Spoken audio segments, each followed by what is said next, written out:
নমস্কাৰ। এই মুহূৰ্তত অসমৰ প্ৰত্যেকগৰাকী জনতালৈ দি বুলাইছোঁ ডাঙৰ খবৰ। আজি হৈছে 14 জানুৱাৰী। আজি অসমৰ লাখ লাখ দুখীয়াসকললৈ কেইখনমান চৰকাৰী আঁচনিলৈ দি বুলাইছোঁ ডাঙৰ খবৰ। তো যিসকল মানুহে ভিডিঅ'টোত ক্লিক কৰিছে অনুগ্ৰহ কৰি ভিডিঅ'টো স্কিপ নকৰি প্ৰথমৰ পৰা শেষলৈ চাই থাকিব, কিয়নো এইটো ভিডিঅ'ৰ মাজত চৰকাৰী ঘৰৰ পৰা আৰম্ভ কৰি মহিলাসকললৈ কেইখনমান গুৰুত্বপূৰ্ণ খবৰ প্ৰদান কৰিম। অনুগ্ৰহ কৰি ভিডিঅ'টোত ক্লিক কৰিছে যদি ভিডিঅ'টো স্কিপ নকৰি প্ৰথমৰ পৰা শেষলৈ চাই থাকিব। লগতে মোৰ চেনেলত নতুন হ'লে প্লিজ চেনেলটো ছাবস্ক্ৰাইব কৰি মোৰ লগত থাকিব।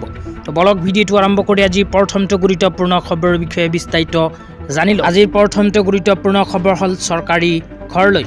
তো যিসকল মানুহে চৰকাৰী ঘৰ পোৱাৰ বাবে আবেদন কৰিছিল সেইসকল মানুহৰ বাবে আহি গ'ল ভাল খবৰ, কিয়নো অসম চৰকাৰে অতি শীঘ্ৰেই 3,25,000 মানুহৰ বেংক একাউণ্টত চৰকাৰী ঘৰৰ প্ৰথম কিস্তিৰ ধন প্ৰদান কৰিব।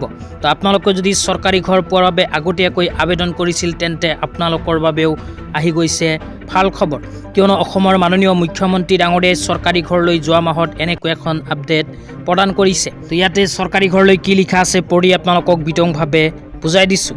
ইয়াতে লিখা আছে, মাননীয় প্ৰধানমন্ত্ৰী শ্ৰী নৰেন্দ্ৰ মোদী ডাঙৰীয়াৰ একান্ত আগ্ৰহ আৰু সহযোগত আমি আজি আন এক গুৰুত্বপূৰ্ণ মাইলৰ খুঁটিত উপনীত হ'লোঁ। তাৰ পিছত লিখা আছে, প্ৰধানমন্ত্ৰী আৱাস যোজনা গ্ৰামীণৰ অধীনত ৰাজ্যৰ 3.25 লাখৰো অধিক পৰিয়ালক গৃহ নিৰ্মাণৰ বাবে অনুমোদন পত্ৰ বিতৰণ আজি শুভাৰম্ভ কৰা হয়।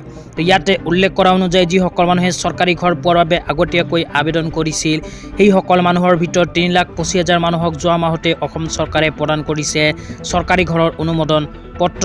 তাৰ পিছত লিখা আছে, এই পদক্ষেপৰ জৰিয়তে প্ৰতিটো পৰিয়ালক প্ৰায় 1,30,000 সমৰ্থন সহ সপোনৰ ঘৰ নিৰ্মাণৰ বাবে মুঠ প্ৰায় 4,228 কোটি টকা বিনিয়োগ কৰা হৈছে। এই অনুমোদনৰ জৰিয়তে প্ৰধানমন্ত্ৰী আৱাস যোজনা গ্ৰামীণত প্ৰাৰম্ভিকভাৱে আবেদন কৰা সকলো হিতাধিকাৰীক আমি সামৰি ল'বলৈ সক্ষম হ'লোঁ। তো ইয়াতে উল্লেখ কৰা অনুযায়ী যিসকল মানুহে নতুনকৈ চৰকাৰী ঘৰৰ বাবে আবেদন কৰিছিল সেইসকল মানুহৰ বাবে 4,228 কোটি টকা বিনিয়োগ কৰিব চৰকাৰে। প্ৰতিটো চৰকাৰী ঘৰৰ বাবদ 1,30,000 টকাকৈ সমৰ্থন আগবঢ়াব। তাৰ পিছত লিখা আছে, এয়াই শেষ নহয়, চলি থকা জিঅ' টেগিং প্ৰক্ৰিয়াৰ জৰিয়তে আৰু 30 লাখ পৰিয়ালে ঘৰ পাবলৈ যোগ্য বিবেচিত হ'ব। উল্লেখযোগ্য যে প্ৰতিটো ঘৰৰ বিপৰীতে শৌচালয় নিৰ্মাণৰ বাবে অতিৰিক্ত ধনৰ অনুমোদন জনোৱা হৈছে। তো ইয়াতে উল্লেখ কৰা অনুযায়ী কেৱল মাত্ৰ 3,25,000 মানুহকে চৰকাৰী ঘৰ প্ৰদান কৰি ক্ষান্ত নাথাকে চৰকাৰে। তো যিসকল মানুহে নতুনকৈ চৰকাৰী ঘৰ পোৱাৰ বাবে জিঅ' টেগিং কৰি আছে সেইসকল মানুহৰ ভিতৰতো আৰু নতুনকৈ 30 লাখ মানুহক চৰকাৰী ঘৰ প্ৰদান কৰিব। এইবাৰ চৰকাৰী ঘৰ প্ৰদান কৰাৰ উপৰিও শৌচালয় বনোৱাৰ বাবে অতিৰিক্ত ধনো প্ৰদান কৰিব চৰকাৰে। তেতিয়া আপোনালোকক দিব ওলাইছোঁ আজি দ্বিতীয়টো খুবেই গুৰুত্বপূৰ্ণ খবৰ। আজি দ্বিতীয়টো গুৰুত্বপূৰ্ণ খবৰ হ'ল মহিলাসকলৰ বাবে। তো আপোনালোকে মোবাইল স্ক্ৰীনত চাব পাৰিছে মহিলাসকলৰ বাবে ইতিমধ্যে এনেকুৱা এখন আপডেট আমাৰ হাতত আহি পৰিছে।